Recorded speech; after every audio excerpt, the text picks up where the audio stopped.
Hello everybody, my name is Adam and I am the FX Kid, and I want to do something interesting today. I like hanging around in this Blender group on Facebook, and it's great to see people put up their artwork or share that one thing that we all do in common, and that is blending. But every now and then I'll see someone ask a question or vent their frustration about something, so I thought I'd take a look at one and sort of address it. So this is one, it's not necessarily a problem, but it's something that, I think a lot of people have been in this situation before. And Alexander wrote this one here. Prepare a scene with an animation, go into the compositor and make some tweakings until it looks perfect. You do all that hard work. You've been using viewer nodes so that you can see it as a backdrop preview, and you unplug the composite node so that way nothing won't render out. So then you go to check your animation after 10 hours of rendering all this hard stuff, and you realize that you got nothing but black screens. So let's take a look at and break this down a little bit. The first thing I'm going to suggest here is we suggested opening it up with VLC. Alexander, the first thing I would say is go ahead and render everything out as frames first. Individual PNG frames, nice high quality ones, and then bring them into your sequencer so that way you can render them out to a video file. And the reason I would suggest this is, let's say, for example, you're doing all that hardcore rendering and the power goes out, okay? And your computer restarts, and when you bring it back up, you realize, well, I was encoding a video. Well, now that video is lost, you have to start all over again.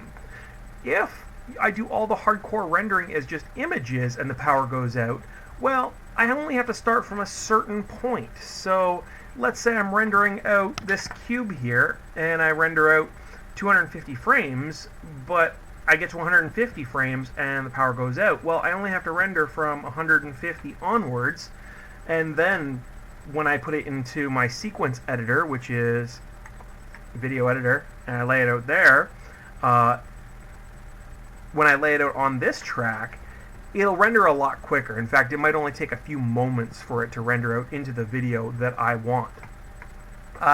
So let's take a look at the main issue, and that was the not plugging into the compositor, which, as silly as it is, it's something that, a lot of people have done before, and I don't blame you. I don't know why it's happened, and here's what I think happened, if I'm going to guess. Compositing. You were working away and you had like a massive setup, maybe something like this, and you stuck a viewer node right there because you just want to see what's going on there, and you maybe move your viewer node from place to place to place, and it works for some people. It's how their workflow works out. The trouble is, sometimes you forget. Oh, I'm so excited, I want to see what it looks like. I hit render. Oh man, I forgot that one last thing. So here's what I tend to do. As you see here, I've got everything all grouped together. All right, and that's not the fancy part. The fancy part is this.